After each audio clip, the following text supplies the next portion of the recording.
Hello everyone, on behalf of Network for Migration Matters, we thank you for joining us today for a very exciting and informative webinar, World Refugee Day with Ambassador Drahoslav Štefánek, the Council of Europe representative on migration and refugees.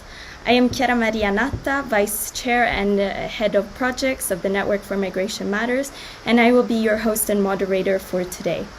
So just before we start, I would like to mention that this session will approximately last an hour and a half and will be recorded and made available on our website and on our YouTube channel in a few days. You will be able to ask questions using the chat that's on the right of this video, and we will try to answer all questions at the end of this webinar, but because of time constraints, we might not answer all of the questions. So for those of you who don't know much about the Network for Migration Matters, we're an international and interdisciplinary platform which aims to bring together people from across the world, and we do this by connecting and sharing information about migration issues as well as those of international protection. We do this primarily by looking at topics through an international human rights lens, and we use a variety of mediums from blog posts to our art program to, of course, webinars like this one. Which leads me on to this very exciting webinar today. This webinar is part of the World Refugee Day activities during this past week. We have been and we will continue to inform our audience about the struggles and realities refugees face by bringing you lots of different content every day. So we're looking at statistics about refugees, the definition of refugees, and also some products that you use every day, which were actually invented by refugees. So you can all check that out on our main website, www.migrationmatters.com. So today we have the honor of talking with the Ambassador Drahoslav Štefánek. Just to give you a brief overview of his background and his work, he has been appointed, the ambassador has been appointed a year and a half ago, almost, as special representative of the Secretary General of the Council of Europe for Migration and Refugees. Before that, the ambassador is a lawyer by training and is a career diplomat, and has previously served as head of the Council of Europe office in Sarajevo, Bosnia and Herzegovina. And before that, he was ambassador and permanent representative of the Slovak Republic to the Council of Europe. Prior to joining the Council of Europe, Ambassador Štefánek was Director General for the UN, international organizations, EU affairs, and human rights at the Ministry of Foreign Affairs of Slovakia. He also chaired the UN Working Group on an optional protocol of the Convention on the Rights of the Child, and was previously the Deputy Permanent Representative to the Slovak Permanent Mission of the United Nations and other international organizations in Geneva. And from 1997 to 2001, he acted as Second Secretary and Legal Advisor to Slovakia to the United Nations in New York. So today we have a very highly qualified speaker that will talk to us about migration and refugees, and we want to take our time to thank the ambassador for joining us today. And so we wanted to start off the webinar with, we wanted to ease in, because maybe many of our audience don't know the work of your mandate, and so we would be interested in if you could give us a brief overview of the activities you carry out as Special Representative of the Council of Europe and Migration and Refugees. Yeah, thank you very much for this opportunity and this invitation. When I got the invitation, I was like thinking, what football game I will miss because it is Euro Championship, and I luckily found out that the games tonight are only at 9. So I don't know if you brought this into consideration. We thought about it. Thank you for that. And you are from Spain and I'm from Slovakia, so we are playing actually against each other tomorrow in a very decisive game. But of course, this is just before coming to serious matters of migration and refugees. Thank you very much again for the invitation, commemorating World Refugee Day, which was actually on Sunday, on 20th June, and which is commemorated every year based on the UN resolution. I'm the special representative of the Secretary General of the Council of Europe on Migration and Refugees.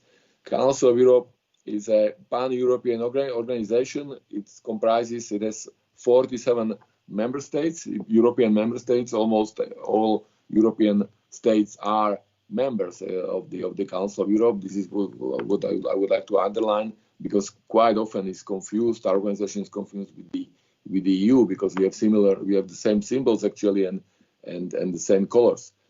But we are all the organization established in 1949, and we are a human rights organization. We focus on we have 3 pillars: human rights, rule of law, and democracy. Those are the basic pillars of the organization. So my mandate is to, first of all, to collect, to seek, analyze information concerning pertaining to relevant to the migration issues or refugee issues in Europe. And to, of course, to inform the Secretary General of the Council of Europe when it's necessary or when it is warranted.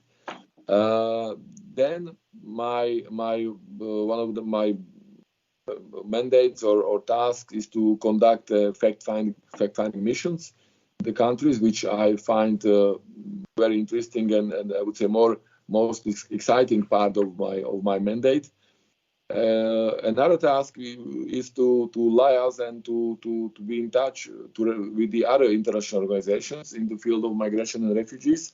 That would mean, of course, probably most of all UNHCR, United Nations High Commissioner for Refugees. They are located they have the office in the same corridor as I am located in Strasbourg in Agora building, but of course the headquarters are not far away in Geneva, less than 400 kilometers from our place. IOM, International Organization of Migration, is the very important interlocutor.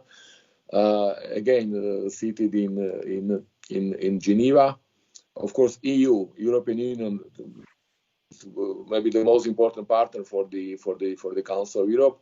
Very good cooperation, and also EU is very often and most often financing the projects of the Council of Europe, not only in the area of migration and refugees. I should mention, of course, United Nations, Office of the High Commissioner for Human Rights, Michelle Bachelet, whom I had also privileged to meet, although only virtually, but still we had a bilateral exchange of views. And I have also very good cooperation with the Office of the High Commissioner for Human Rights in Brussels. I'm also representing Council of Europe. We have in a consultative forum of Frontex. What is Frontex? The Border and Coastal Agency of the EU, and they have also a forum which should advise or to some extent supervise the actions from the human rights perspective. So this is like my competence outside of the organization. I should be the point of contact for any organization on any issue pertaining migration. But also I'm also coordinating the migration and refugees agenda inside of the organization. There are a number of departments, divisions, or other units or entities within the organization, within the Council of Europe, dealing partially with migration, whether it is children or migrant women, or whether it is the detention conditions. Roughly, it's 40 entities which can be involved in the migration agenda, and my role is also to coordinate them. Well, it seems like you cover a lot of area and a lot of very needed area between, and being kind of like a person midway that communicates between international organizations and kind of finds synergies between these organizations to solve the problems that we're seeing with migration and refugees, the protections that they need. So you mentioned country visits or fact-finding missions, and that you really like these fact-finding missions. Could you explain to us what these usually entail? What type of what parts of the country do you go to visit? Do you visit specific centers? What type of people do you meet when you visit specific countries? Yeah, of course, I focus mainly on the countries which are receiving the highest number of refugees or migrants, so to say frontline countries in Europe.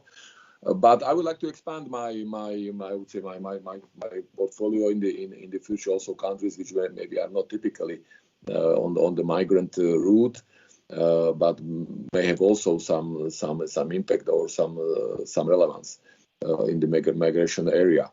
I took over the mandate, as I said, in the beginning of the last year, as we all know. And then COVID pandemics hit us in approximately in March. So I could perform my mandate only in the normal kind of standard circumstances, only for 2 months. So last year we were not able to conduct any fact-finding mission, and I'm very happy that I've compensated already for that gap, I would say, this year, where I visited Bosnia and Herzegovina in January and Turkey in March. And for this example, I can also tell you why I've decided to go there, or it was the procedure. In Bosnia and Herzegovina in January, the situation was there was a critical situation especially during due to harsh winter conditions, which they are in the country. There was one of the centers or camps for migrants was dissolved before the winter, and migrants have to be placed actually in the emergency tent camp in Lipa, in Unasana canton in Bosnia and Herzegovina. There were various very harsh reports, also in social media, Twitter, Facebook. And situation was so I would say dramatic, or it looked so dramatic that we, despite the COVID circumstances, we decided to go on mission, because it's as we say in my country, it's better once to see than 100 times to hear. Then Turkey was a different example, because we were planning that visit already last year. It was postponed twice due to the COVID situation, and we were happy that we found some time, I would say some time period, which was quite okay, quite convenient to conduct such a mission, and that was in March, and that happened from 15 to 26 March of this year. Turkey was a natural, I would say, country to visit, because it is hosting the highest number of refugees in the world, so not only in Europe. So it was a natural destination. For me, actually, it was planned to be first destination, but because of these delays and because of the situation in Bosnia and Herzegovina, which I wanted to verify, Bosnia was the first. We are cooperating. We are not imposing any visits. We always send a letter to the authorities whether we can visit, whether there will be agreement. So then when we get confirmation that the visit is taking place. I received some invitations also to visit to other countries, but of course I'm planning to do so probably after the summer break. Although my team is limited, and usually, honestly, we can conduct maybe 2 missions, because you have to prepare the mission, you have to do the mission, and you have to report from the mission. So it's not only those 10 days roughly you stay in the country. So it takes really long preparation to have a program. And also, I would like to maybe tell you about the difference between and the time preparation for these 2 missions, because Bosnia and Herzegovina was kind of urgent mission. So I think we have done all the preparation work within 10 days before coming there, which was really difficult exercise. With Turkey, it was planned a long time in advance. The program was set up. We just needed to have some the time, the real good timing for that because of the corona. And of course, sometimes we take into considerations other issues like Ramadan, holy month of Ramadan. You will not go to the country where during those festivities. So we managed to do it without before this religious holiday.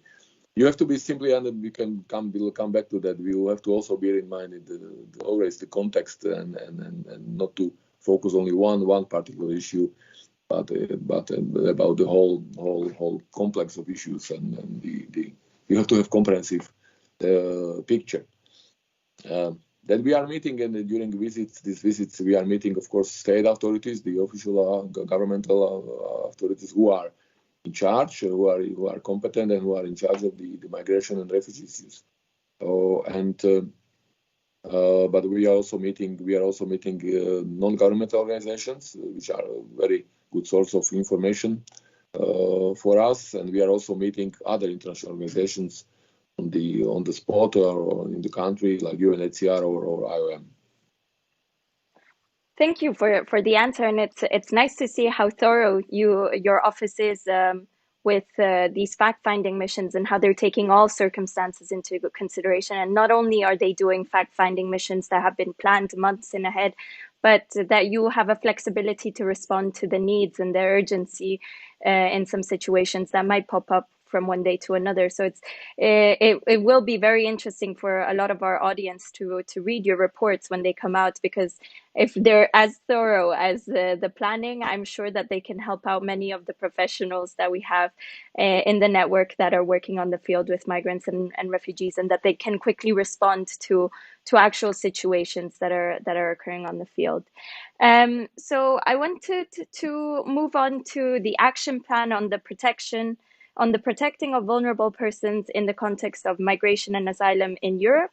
We noticed that 1 or 2 months ago, the Council of Europe very recently approved this new action plan for the protection of all vulnerable persons. So could you explain to us what these action plans are? Because there was one in the past, but generally, what are these action plans? What type of legal weight do they carry? And how are they actually constructed? Yeah. Thank you. Yeah, your information is correct, and I'm happy that I can also again inform the audience that on 5th of May, the new action plan of the Council of Europe, or Council of Europe action plan on protecting vulnerable persons in the context of migration and asylum in Europe for the years 2021 until 2025 was adopted by the Committee of Ministers of the Council of Europe. Committee of Ministers is comprising, again, the 47 ambassadors, representatives here in Strasbourg, who are representing their respective governments. And I would like to thank also the member states for their confidence, because it's not easy to approve such a document, especially in the area so much politically charged as migration, and we achieved the consensual adoption of this document. We had the previous action plan, which was focused on migrant and refugee children. It was implemented between 2017 and 2019, but we thought that it would be good to expand the scope now to all vulnerable groups, not only children. And of course, children are still under the spotlight, and it's one of the priorities, especially unaccompanied children or separated children from their families or family members. But we thought that this time the new action plan warrants I would say bigger or the group which would comprise not only children but migrant women, for instance, victims of trafficking in human beings, victims of violence, also elderly people, or people with disabilities, and so on and so forth. And of course, this was exacerbated by the COVID-19 pandemic. So there were another vulnerabilities connected, of course, with that. You have some, but we can continue, or you can have some questions concerning the action plan. Yeah, no, it's very interesting to see that the action plan moved from just having a 2-year action plan for vulnerable children, and as you said, it concentrated more on unaccompanied minors and separated children. And now it encompasses and it engulfs like a whole range of vulnerable people that weren't being particularly considered previously. So I wanted to know, why was there this move from a 2-year action plan to about 4 or 5 year action plan, and to expand this definition of vulnerability? Is it because the situation of migration has changed in Europe? Or is it because the political willingness to deal with these situations has changed? Yeah, we thought, the action plan, the previous one was adopted shortly after the migration crisis, which came to Europe 2015, 2016. We are speaking about the millions coming to Europe. So that was kind of response, immediate response to that, and of course that time we didn't know, no one knew if it would be kind of one-time crisis or it will stay, this crisis, which was transformed into kind of challenge, will stay with us. Now it looks that the migration will stay with us, and then the issue will be with on the agenda, I would say, on the European agenda for many years. That was one of the motivators to go for 5 years. Also, there was one internal motivation because the Council of Europe adopted recently strategic framework of the organization proposed by the Secretary General of the Council of Europe, Maria Pejčinović-Burić, which consists of strategic plans and the main goals of the organization for the following 4 years. So we are copying that trend. We are.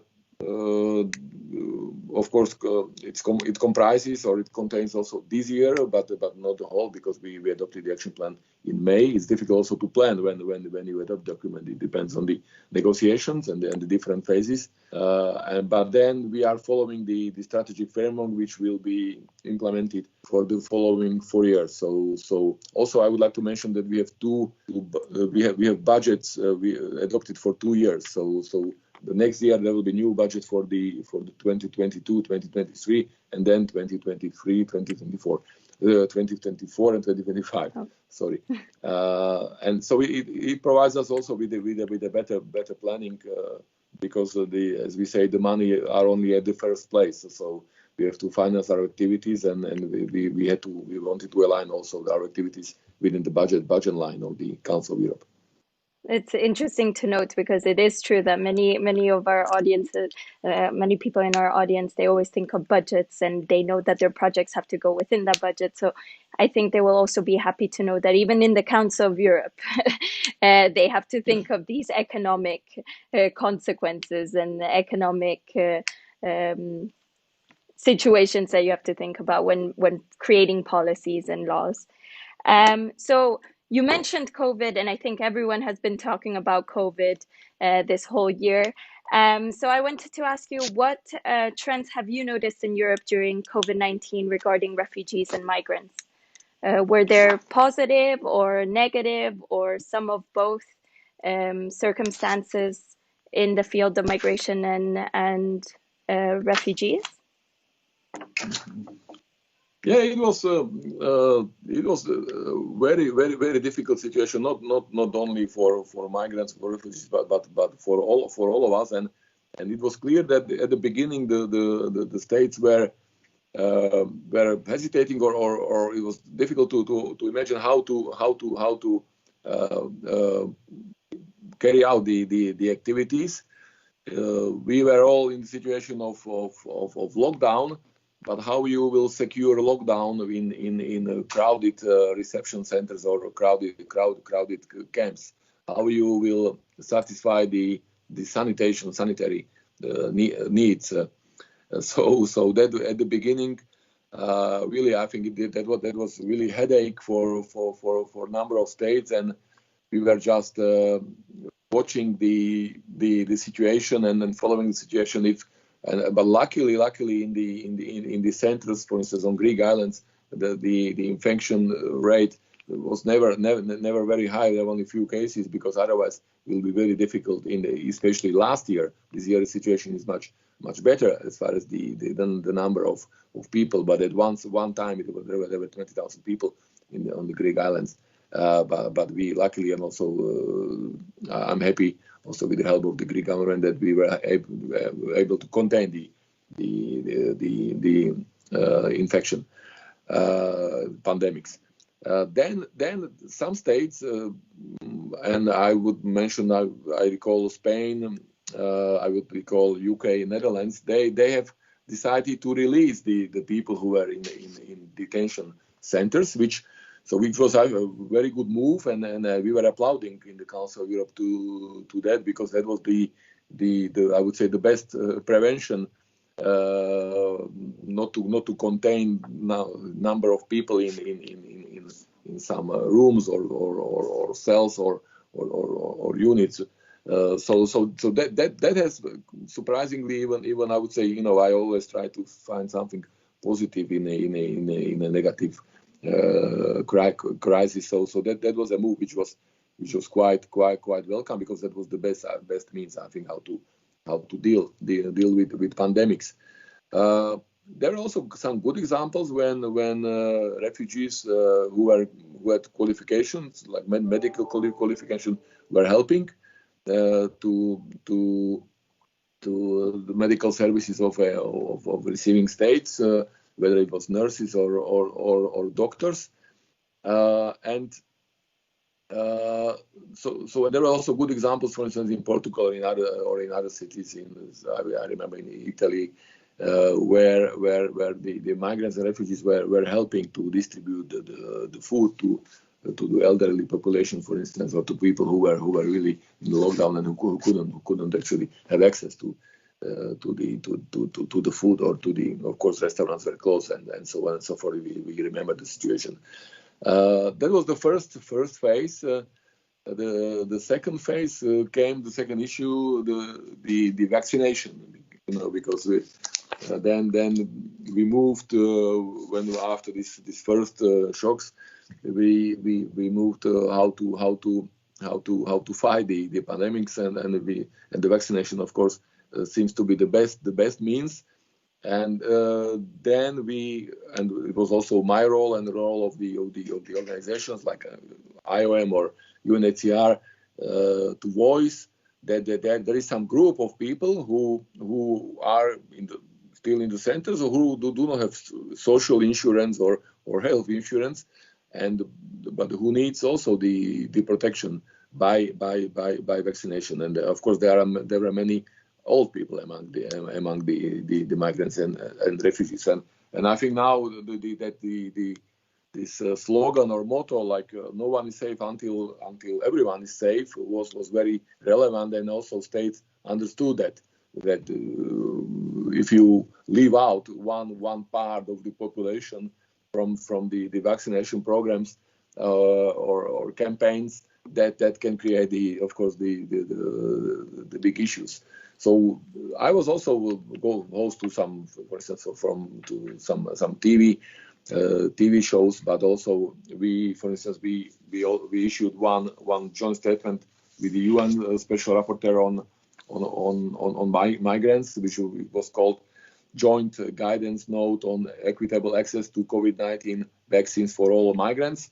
United Nations Committee on Migrant Workers was involved in this exercise. UN Special Rapporteur on the Human Rights of Migrants, the Office of the United Nations High Commissioner for Human Rights, the Special Rapporteur on Refugees, Asylum Seekers, Internally Displaced Persons in Africa, and also the African Commission on Human and People's Rights, and including me. So we made a call to all states in the world not to leave out this part of the population. And again, I'm trying to be a positive person. So for Serbia, which I think vaccinated all migrants at the territory. But in general, the response was positive. Of course, one element which I should also mention, like geopolitical element, was that the flows, the migration flow much lower in 29 last year. Of course, because due to COVID-19 pandemics, traveling was difficult for everyone, and for migrants and refugees even more.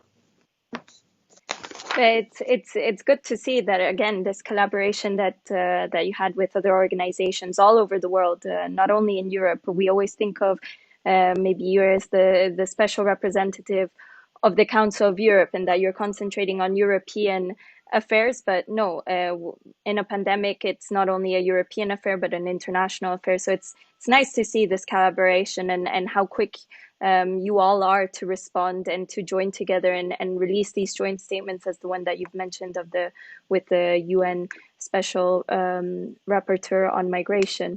And your collaboration also with IOM and UNHCR, and how also they were intervening in the COVID crisis. So you were talking the last part about traveling. We all are wanting to travel during the summer. I think particularly this year, because as you said, many of us were blocked. But as you said, migrants and refugees were particularly blocked. And we want to talk about the border. So about the developments in Europe. One problem that we've seen at the border just a few weeks ago was in Ceuta, in the Spanish enclave, where about 8,000 people just jumped over the fence from Morocco into Spain. And what were your thoughts about this event? Because most of them were then pushed back and were sent back to Morocco.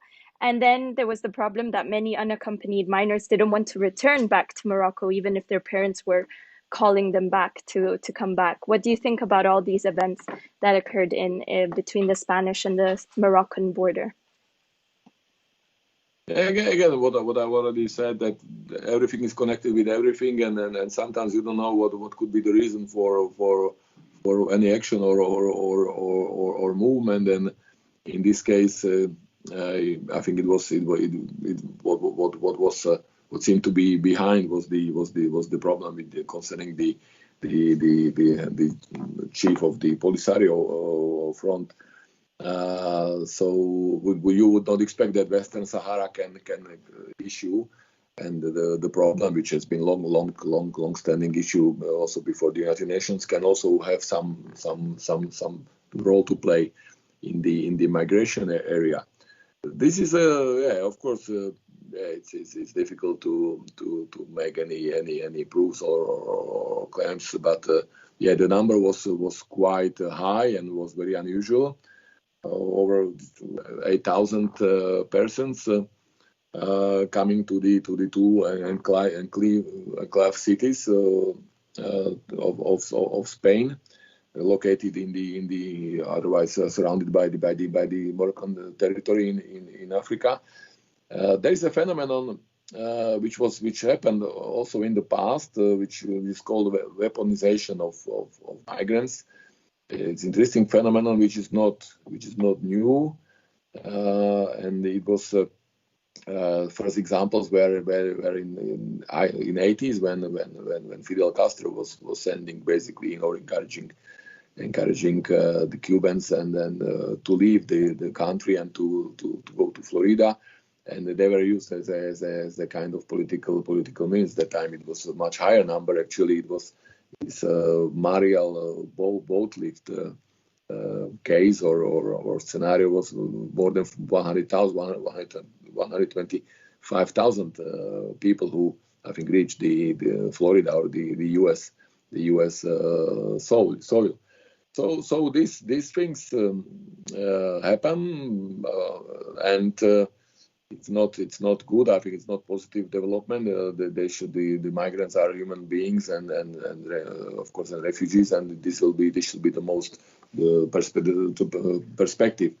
But I'm happy also that Morocco and Spain they came to the negotiating table, and the majority, I think, or the vast majority of the people who came, who were able to cross to Ceuta and Melilla, they came back.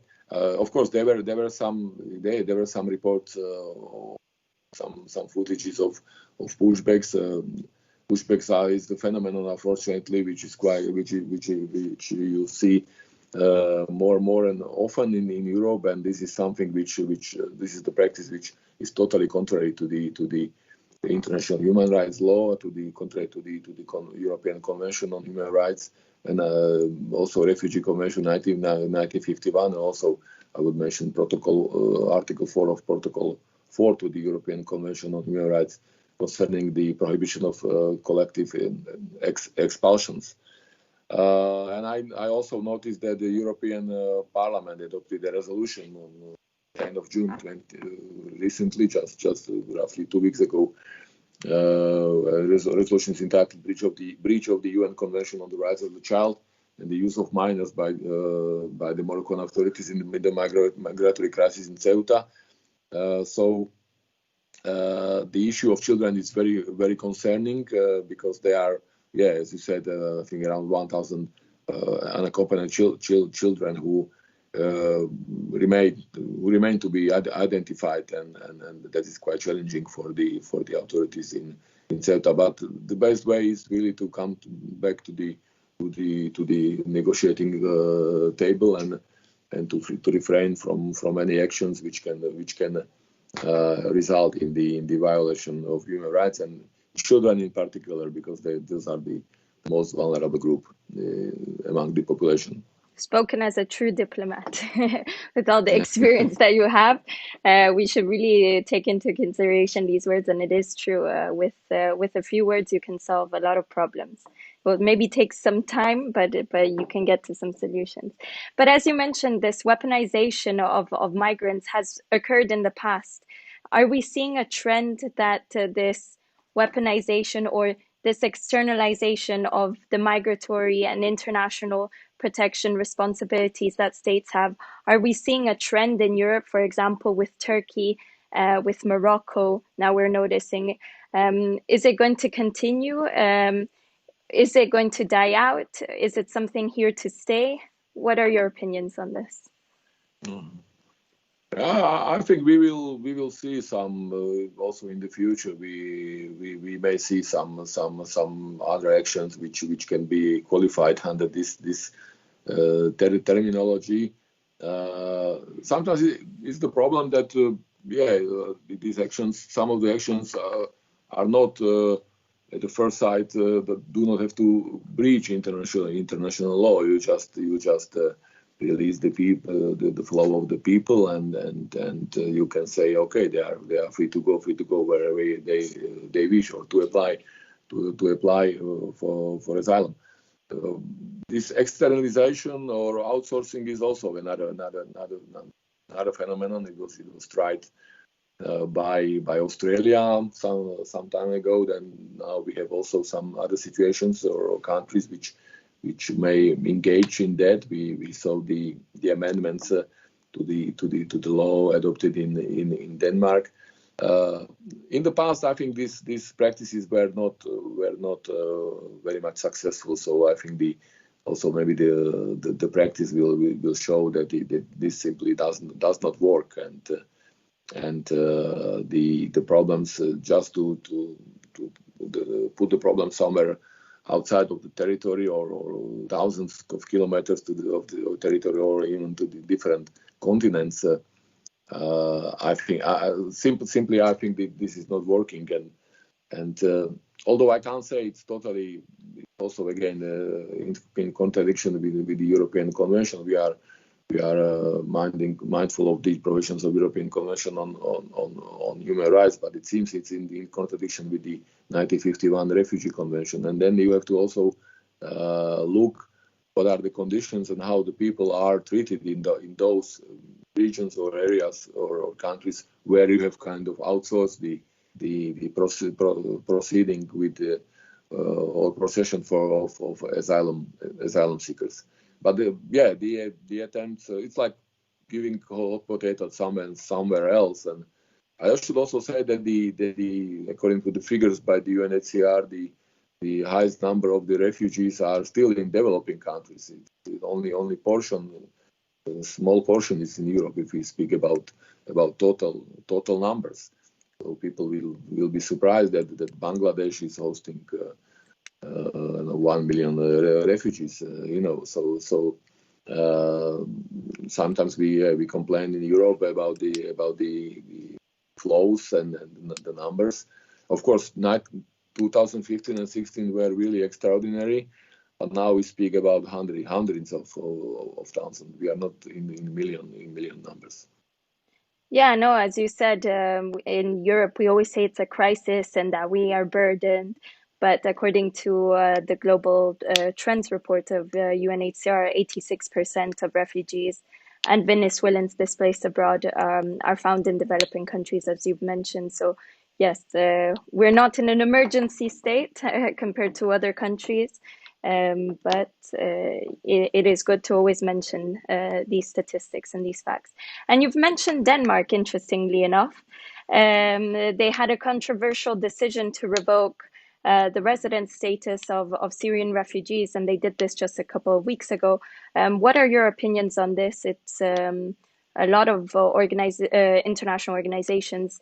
They were really appalled by this decision because the Syrian conflict, it seems like it's still going on, and many of these Syrian refugees, they are scared to go back, and many of them have already integrated in Syria, so in Denmark, sorry. So what do you think about this decision by the Danish government to revoke the resident status of these refugees? Yeah, thanks. I will be quite happy to go to Denmark, and then that's quite possible. I have good cooperation with the ambassador and permanent representative of Denmark to the Council of Europe, who extended the invitation to visit his country, and I may materialize that visit maybe in the second semester. Now it's really topical and relevant. Also bearing in mind what you have said about the Syrian refugees now residing in Denmark. I can just say that Syria is surely it's not a safe country. We can't say that. And yesterday or a few days ago, I read an article that only 4 embassies open in Syria of EU countries, so that also means that if you are not even opening the embassy or your diplomatic representation, then you hardly qualify this country as a safe country for people to come back. So we should also bear this in mind, and then we should treat all the people in this context or in this regard. Yeah. So last question on the developments of Europe from my part, then the audience can always have some questions. But we're seeing some questionable treatment of refugees and migrants arise in some European borders. As you've mentioned, in Bosnia and Herzegovina, there was a situation there where the conditions of the migrants and refugees were appalling, and that's why you had the country visit. But we're seeing these situations come up in European borders, especially in countries that coincidentally, or maybe not, are in accession negotiations with the EU. That this means that they're going to eventually join the EU if that is decided. So this was the case for Croatia back in the day, and it is currently now the case with Serbia, Turkey, and Bosnia-Herzegovina. Although Bosnia-Herzegovina is not yet in the accession talks, they're talking to get into the accession talks with the EU. So has the containment of refugees and migrants become a new indirect requirement for a country to join the EU?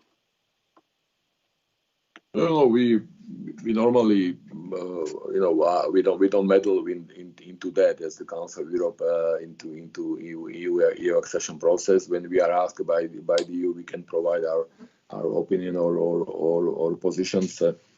So it depends on the EU how much or to what extent they will count into that, for instance, granting a candidate status for Bosnia-Herzegovina or to advance the enlargement process or for other member states who are already candidate countries. We can always help with our opinion. I can say positively again that EU is, and I can say that for Bosnia-Herzegovina because I was there in January. Basically, the whole centers, camps are financed by the EU funds. Of course, the implementation agencies are different, are not directly by the EU. You see the centers are run by the International Organization of Migration, IOM. But EU is closely following. But EU is also very much supporting the countries to cope with this phenomenon. And you every meal basically, for instance, in Bosnia and Herzegovina, is provided to a migrant or to person who is in the center is paid by the or based on the financial assistance coming from the EU. Also in Turkey, I found a number of examples, a number of centers which were reconstructed or built new. Also financed through the EU funds. I'm sure that both EU delegations in Ankara or in Sarajevo are following closely the developments. Luckily, now I came back in Bosnia and Herzegovina in May, and the situation is surprisingly better because also the number of the migrants got lower. That is a bit surprising development. Before that, after winter, the flows will be much higher. So also what I would like to say that one general remark maybe that what you see in social media, Facebook, tweets, photos, videos, they are not always true, and that was the case also for Bosnia and Herzegovina, where then I found out that the videos claiming that were shot or were taken in Lipa, for instance, camp, which was the most famous one, kind of in I would say negative term, were taken somewhere else, and so this is why I'm happy to go on missions to see it with my own eyes and to speak to people. I don't refrain to come to the tents or to speak to have interviews with the refugees or simply to speak to them what are the conditions and what are the main problems or challenges. And you mentioned the reporting. Yes, reports are very important. It's a very important evidence, and they are documenting the state of affairs in some period of time. Some of the reports are also used, and also one report of my predecessor, or even more, that are used in the proceedings before the European Court of Human Rights. But what is important that we managed to improve the conditions on the spot. And when I was speaking to some migrants or refugees in the centers or in the camps, they said, "Oh, they did this because of you are coming." And I said, "Okay, whatever reason, I'm happy. Your conditions improved because we are coming. Okay, everyone, if you are inviting a guest to your house, you clean the house and you want to see it better maybe than it was before. But this is for good purposes. In Turkey, I managed to speak to the authorities about the use of mobile phones, and they were very much open, and I think the conditions for using the mobile phones were improved, and because that's a very important issue. It looks like a small thing, but the mobiles are connecting these people with the outside world and with their families, which are living thousands of kilometers, sometimes away from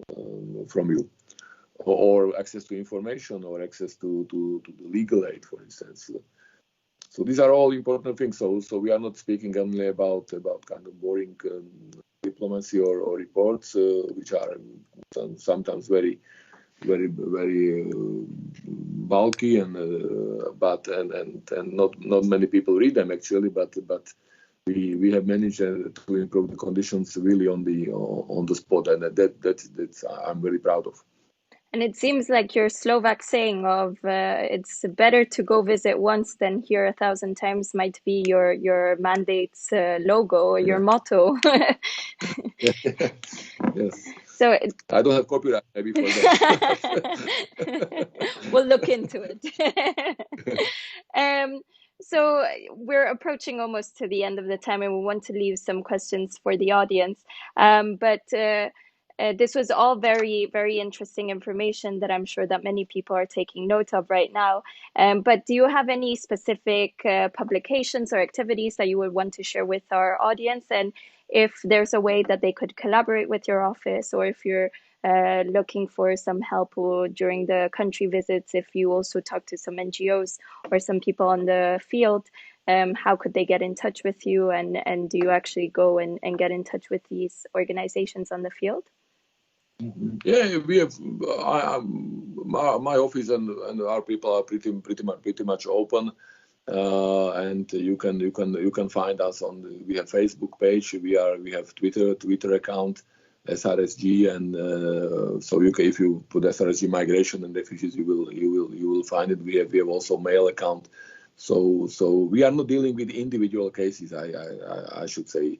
I'm not a monitoring organ, or I'm not, because sometimes people are approaching us in this, and then I can't really help.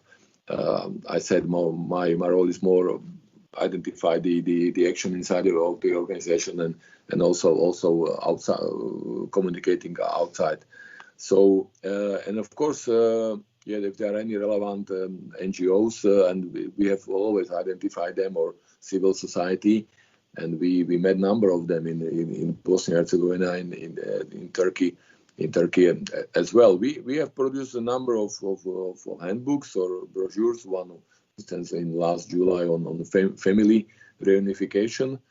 We have produced a handbook on child friendly procedures in the migration area. And we are also proud to produce the handbook on the basic norms and rules. We have very good cooperation with the Fundamental Rights Agency of the EU. So last year we have also produced one document, a joint note on the human rights at the borders, and we are also preparing a kind of second sequence.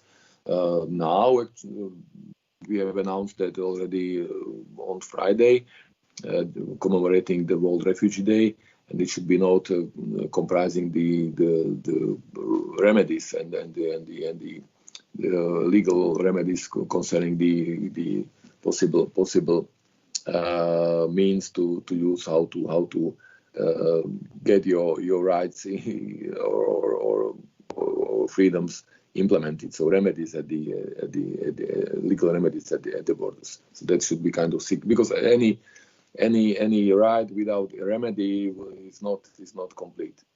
So this is also some examples of documents which are also available on our website. So all very interesting information. So thank you, Ambassador Štefánek, for answering all my questions. So I see that we have a few questions from the audience. The first one is, in which direction would you hope to see the Council of Europe's work on behalf of refugees and migrants to develop over the next 5 years? So I assume this person is not only talking about the action plan that we have dealt with before, but generally what is the Council of Europe going to do on behalf of refugees and migrants in the next 5 years?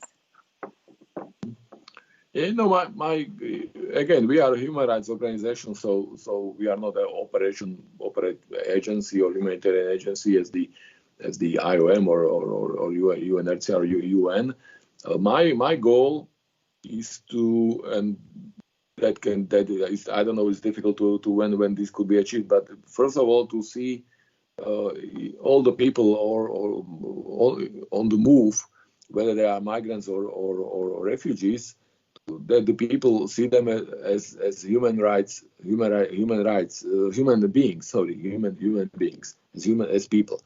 So, because sometimes I also hear or read about just numbers. Yeah, we have relocated this number, and I don't know, 12, 15, but behind every number there is a destiny. Imagine these people who were traveling really long journeys, dangerous journeys, which I'm very much sad when I hear about casualties, about people who find their deaths, in the Mediterranean Sea. I was taking part in one webinar on Friday, organized by UK Parliament, House of Lords, and there was one NGO claiming that already 800 people died in the waters of the Mediterranean only this year. So this is very, very sad thing. So let's see these people as human beings. We should also. I will be happy if the procedures are in place. They can be fast, they can be accelerated, and of course also we have to identify the people who need international protection, who need special protection as vulnerable persons who were, for instance, victims of sexual exploitation or trafficking. This is very much connected with migration. We have also drug abuse connected with the migration. We have also smuggling, of course, elements and criminal elements, including in that. So it's very complex agenda. But as soon as we see these people as human beings with rights, then I think the perspective will be different. And I would be happy if the whole agenda will be depoliticized.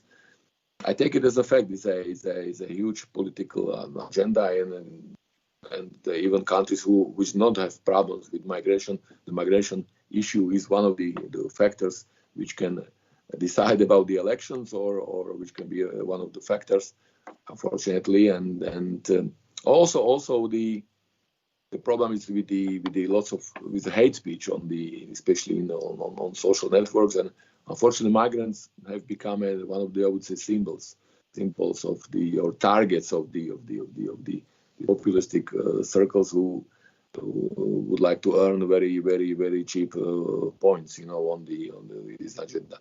So change the perspective. Not now the issue is seen more from security perspective, security point of view, which is valid point. I'm fully respecting the state sovereignty and security of states, which should be guaranteed for citizens. But let's play human rights dimension into that more. Very, very interesting. So sovereignty and human rights, but put the human rights perspective more into the work of with regards to refugees and migrants.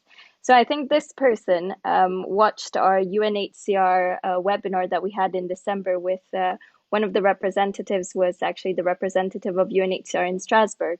And so this question is, the Council of Europe and UNHCR continue working in synergy to enhance protection in Europe. In which domain do you see an opportunity for this collaboration to be further strengthened? Well, we have many common areas, and I said that my colleagues are actually representatives of the UNHCR are sitting just a few meters from me. Of course, while with REM this cooperation more about the conditions in the centers with UNHCR is more about the proceedings, asylum proceedings, asylum seekers. Every request for asylum should be considered properly.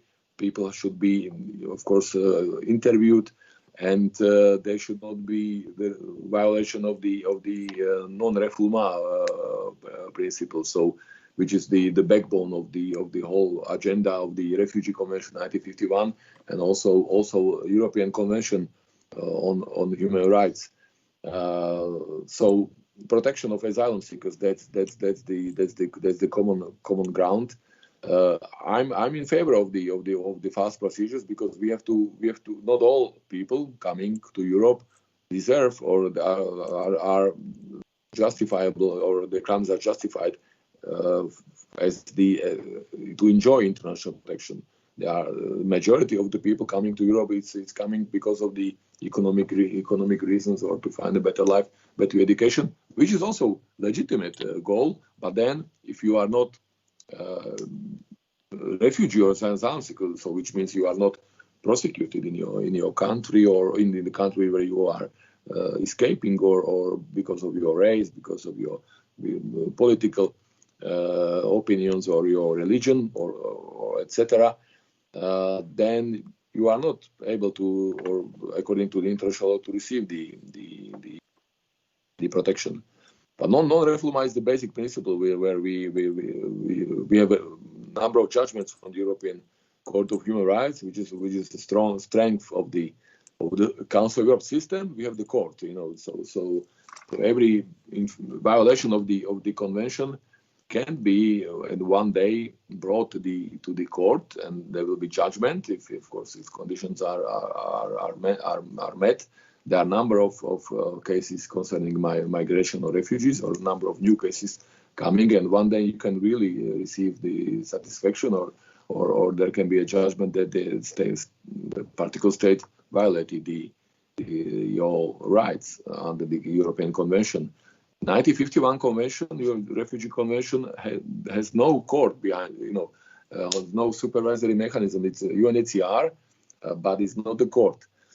So there also we can find a common ground, and we can help each other. And I know that UNHCR colleagues are quite often intervening. They are providing submissions and papers, files for the cases as a third party intervention in number of cases before the European Court of Human Rights, because those judgments are very relevant also for them. As I say, in the UN system, you don't have such a court. You have International Court of Justice, which is a court for states, not for individual complaints.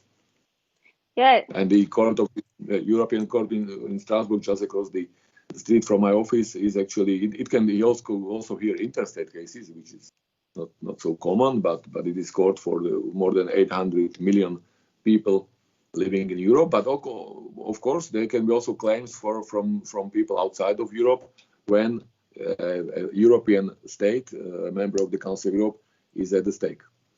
It's a very interesting answer, this, and in particular the point of how UNHCR, yes, they're the guardians of the 1951 Convention, but they don't have this enforcement mechanism that the Council of Europe has with the Court of Human Rights. And although the European Convention on Human Rights doesn't have a right to seek asylum, it has Article 3, which is from freedom of torture and degrading treatment. And it seems like that is the article that reflects the principle of non-refoulement that you were referring to. So it seems like we have two quick questions, and then everyone's free to enjoy some free time. So the third question is a very interesting one. It's regarding the European Qualifications passport for refugees. And the person is asking, has COVID-19 accelerated the use of this process, especially with refugees with a medical background?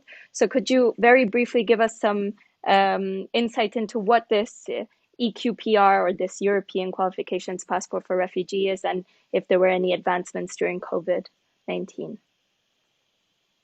Yeah, I don't have maybe concrete numbers now. I would have to approach my colleagues from the education division who are in charge of the European Qualifications passport for refugees. But I'm very proud of that program. It's one of the, I would say, flagships of the Council of Europe. It was very great idea to come with this. Just to explain, is this to the Council of Europe is providing certificates to the people confirming their education background and the curricula, I would say. And this can be for two purposes: either to get, for instance, higher education, to get admission to the universities, for instance, or to labor market. I think a couple of hundreds, maybe up to 500 certificates, I think, have been issued so far. And I think there were some cases with the medical concerning the medical stuff. I know that simply, of course, the colleagues were facing also because the problem with the interviews, because they interview, but then now everything is done online. So interviews with the applicants and with who could get possibly this passports, I think are made now online.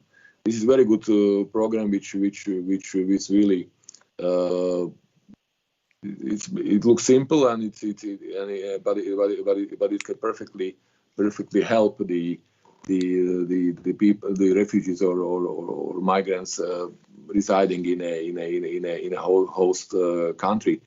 I would maybe compare it with the Nansen passports which were issued, by in 20. So it's an idea which can seem quite improbable or difficult to implement, but it as soon as it helps even one person, it is positive. But it helped much more persons, and I fully support that program. And actually, this project is also again the part of the Council of Europe action plan, of a new action plan adopted on 5th of May. And it's a very interesting project because also UNESCO has, I think it's UNESCO or one of the UN agencies also has a similar project.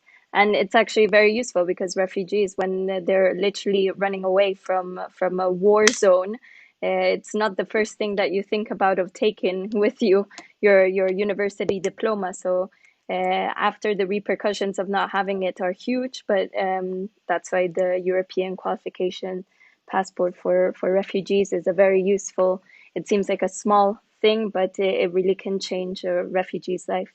So the last question is, we have spoken about the work of large international organizations, but what can people do on the ground to help with the refugee crisis? Oh, it's everyone can contribute. Everyone can help. I know some persons who are, for instance, renting their apartments, not renting, but renting for free. Actually, giving their apartments for free for disposal of asylum seekers. I was very much also encouraged by initiatives of cities or municipalities. Which were appealing, actually making calls to their respective governments that they are ready to host, for instance, refugees or asylum seekers. So we don't have to speak only about the governmental response, but and usually anyway the issue will come to the local level, to the local communities, villages, cities, municipalities. When I was, in Turkey, for instance, people could think like they have maybe these pictures of the large tent camps all over the country, but this is not reality. Only 2% of these 4 million refugees in Turkey are actually placed in centers. They're living normal life, in the villages, municipalities, or towns. So this help can come from non-governmental organizations, but even from volunteers, from persons, and any help is appreciated. And it's good. I got this question because I would also underline the local level, the mayors of the cities. Members of the municipal councils, and I also saw some good examples in Turkey when the municipalities are doing a great job as far as the integration and inclusion of migrants. Because at the local level, this is I think the strength or the weakness on the other hand of the system. So everyone can help, and we don't have to rely only on the governmental response. So I think we have 2 takeaways from this webinar. Everyone can help, and it's better to see once than 1,000 times to hear the same thing. And it seems like we don't have any further questions, and it's been a long day for everyone. So again, thank you very much for everyone for tuning into this webinar. On the side, we left some links to some of the ambassador's work and then some of the publications. So if you want to have any more information, you can always look back onto this webinar that will be on our website and on our YouTube page, and you can even click on those links in the future. And we thank you, Ambassador Štefánek, again for your time. And I wish everyone a very good evening. Yeah. Thank you very much. And again, I appreciate it.